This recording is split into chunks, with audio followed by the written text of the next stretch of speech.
All, అందరూ ఎలా ఉన్నారండి? చాలా సింపుల్గా టేస్టీగా చికెన్ ఫ్రై చూపించబోతున్నాను. చాలా సింపుల్గా ఉంటుంది, అలాగే టేస్ట్ కూడా అదిరిపోతుంది. వాష్ చేసి పెట్టుకున్న చికెన్లో 1 స్పూన్ కారం, కొద్దిగా సాల్ట్, హాఫ్ స్పూన్ జీలకర్ర పొడి, 1 స్పూన్ ధనియాల పొడి, అలాగే హాఫ్ స్పూన్ అల్లం వెల్లుల్లి పేస్ట్, 2 స్పూన్స్ వరకు పెరుగు వేసుకొని బాగా కలిపి పక్కన పెట్టుకోండి.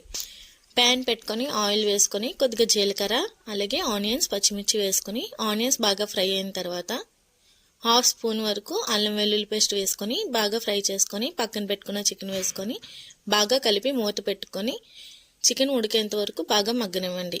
చికెన్ బాగా కుక్ అయిన తర్వాత కొద్దిగా కరివేపాకు, అలాగే ఉంటే కొద్దిగా జీడిపప్పు, కొద్దిగా చికెన్ మసాలా, కొద్దిగా కొత్తిమీర వేసుకొని బాగా కలుపుకొని 1 స్పూన్ వరకు గీ వేసుకుంటే ఎంతో సింపుల్ అండ్ టేస్టీగా చికెన్ ఫ్రై రెడీ.